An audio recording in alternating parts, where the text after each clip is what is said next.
The real challenge for associations today is getting through the clutter and reaching members who are increasingly busy. Often members disengage partly because they aren't using the resources of the association effectively, and that can negatively affect retention. When they do take advantage of what we have to offer, we have them forever. I mean, they renew their dues, they get engaged, and they love the association. The key to keeping these members engaged and renewing their dues often comes down to communicating these resources. The issue we have is when people don't get engaged or they don't receive our communications, those are the ones that we lose. However, when it comes to communicating with members, the only thing that remains constant is change. For example, the vehicles by which we communicate to members must be specific to their preferences, which seem to change almost year to year. We've been really interested that our members continue to value a mix of communications. So we have a lot of folks who tell us that the magazine is still very important because it's something that they can leave laying around the break room. For those who work in the 911 industry, the physical publication is still valuable. But that hasn't stopped the National Emergency Number Association from diversifying how it speaks to members. As our member engagement has increasingly moved to social channels, we found that it's very important to increase the rate at which we're posting to social media. The National Roofing Contractors Association had a problem with member engagement.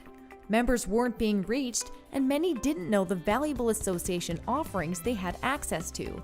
As a result, they were losing members, especially in the first 2 years. And partly it's because they're so busy and they're running around during the day worrying about different aspects of their own job. And so it's a challenge for us because we have to find the correct communications vehicle as well as present the information in a way that's going to be interesting and is going to catch their attention, so they will pay attention to it.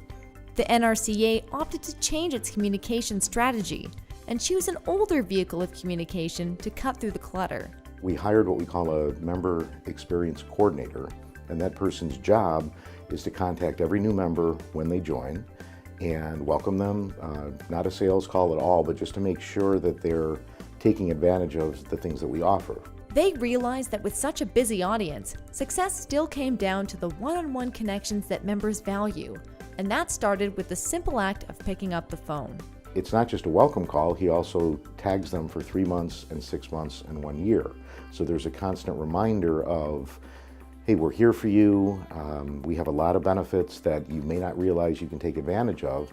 If your members aren't aware of the resources your association offers, they won't be engaged with your organization and won't feel compelled to renew their dues. Therefore, it's imperative that you find a way to reach them. Whether you use an emerging method of communication or stick to the classics, find something that works and follow up to make sure your members understand the value of membership.